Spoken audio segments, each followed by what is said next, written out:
Baik, bismillahirrahmanirrahim. Assalamualaikum warahmatullahi wabarakatuh. Apakah Anda masih ingat dengan saya? Ya, saya Coach Rian Aprianto. Bahagia nih menyapa Anda kembali dari kota hujan nih, dari kota Bogor, Jawa Barat.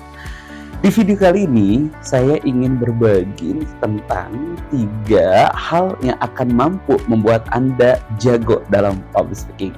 Coba saya tanya sama Anda, kira-kira mau nggak nih Anda semakin jago dalam public speaking?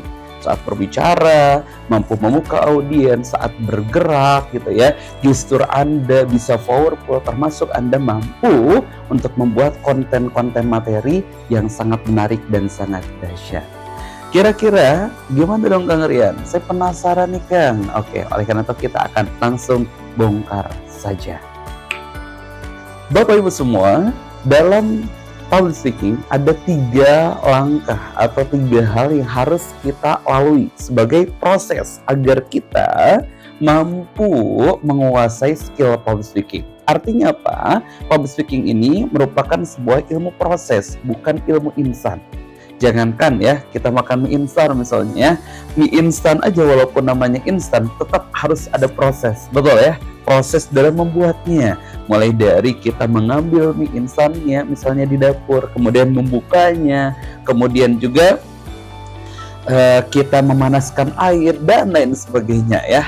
Termasuk tuh walaupun instan tetap membutuhkan proses. Apalagi ini ilmu public speaking loh semua. Dalam ilmu public speaking ini skill yang membutuhkan proses saat kita ingin menguasainya, saat kita ingin membuat skill tersebut menjadi bagian dari hidup kita. Apa Kang Rian? Prosesnya udah penasaran banget nih Kang, bongkar dong Kang. Yes, kalau Anda ingin saya bongkar boleh dong keluarkan suara Anda dan bilang ajarin Kang, ajarin. Saya belum bisa dengar nih suara Anda. Coba ulang lagi. Ajarin Kang, ajarin. Oke, yes, mantap. Jadi yang pertama adalah lalui proses yang namanya proses belajar. Kang, maksudnya proses belajar gimana? Goal dalam proses belajar ini, yang tadinya kita nggak tahu itu jadi tahu.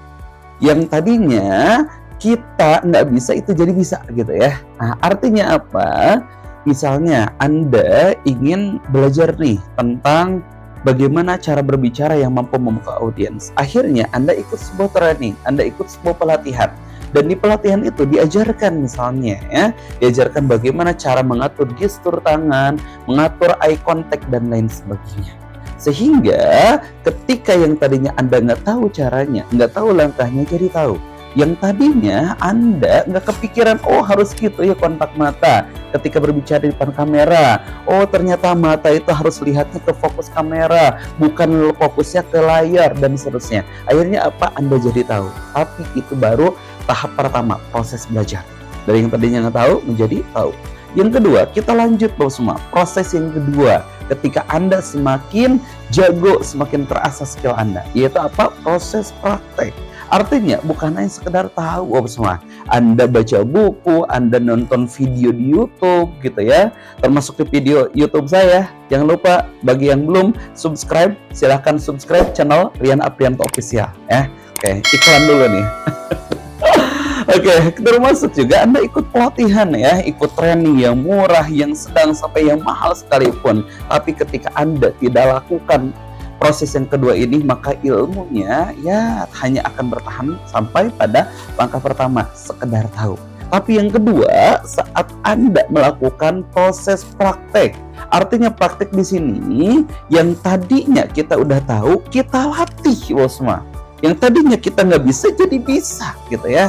Contoh, Anda tahu nih bagaimana teknik gestur tangan saat Anda berbicara ketika duduk, gestur tangan saat berbicara ketika berdiri, gestur tangan saat berbicara dengan sedikit orang atau banyak orang. Sehingga setelah Anda mengetahui teorinya, pemahamannya gitu ya, tekniknya Anda praktekkan, Anda latih. Karena kenapa? Gestur Anda butuh adaptasi loh semua.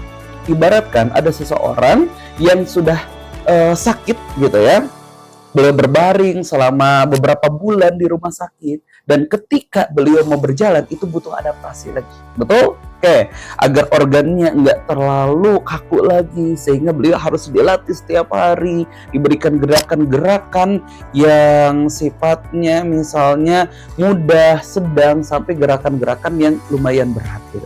Sehingga apa? Tuh mulai terlatih. Begitupun sama dalam public speaking. Makanya dalam setiap training saya selalu bertanya, kira-kira lebih baik bicaranya nggak kaku tapi terus menggunakan teknik yang salah, atau lebih baik kaku dikit karena sedang mempelajari teknik yang benar? Jawabannya mereka selalu jawab, kaku dikit Kang. Nah, karena sedang mempelajari teknik yang benar. Yes, betul sekali. Ibaratkan kita main sepeda, awal-awal kan kaku, betul. Tapi semakin kita latih, semakin kita praktikkan tekniknya, apa yang terjadi? Lancar. Begitupun dalam public speaking. Dan yang ketiga, tahap berikutnya adalah tahap pembiasaan. Artinya apa? Ketika Anda, Bapak Ibu semua, berbicara ya di hadapan umum, Anda udah tahu teorinya, kemudian Anda sudah praktik juga. Artinya apa? Anda latih tuh ya dari teori tersebut. Lalu apa yang harus kita lakukan agar skill public speaking itu nempel, nyerap gitu ya? Kita nggak perlu mengatur kontak mata lagi, kita nggak perlu mengatur gestur tangan lagi, kita nggak perlu gerakan kakinya harus gimana, udah secara otomatis aja hal itu akan terjadi, yaitu dengan cara apa? Lakukan pembiasaan. Setiap Anda berbicara, gunakan teknik public speaking yang telah Anda pelajari. Setiap Anda berbicara, gunakan hal itu. Bahkan setiap hari Anda praktekkan, lakukan pembiasaan, maka skill tersebut akan menjadi bagian dari dalam diri Anda. Seperti layaknya kita makan, dulu kita diajarin cara makan, saking kita sering mempraktekannya dan kita lakukan pembiasaan 3 kali dalam satu hari, kita makan, apa yang terjadi? Kita nggak perlu mikir lagi, terus gimana sih cara ngehuap gitu ya, terus gimana sih cara pegang sendok dan sebagainya. Tidak, karena semua berjalan otomatis. Karena itu, lakukan 3 tahapan tadi, maka Anda akan semakin jago dalam public speaking. Saya Rian Novrianto, semoga bermanfaat. Anda boleh share video ini kepada banyak orang. Assalamualaikum warahmatullahi wabarakatuh.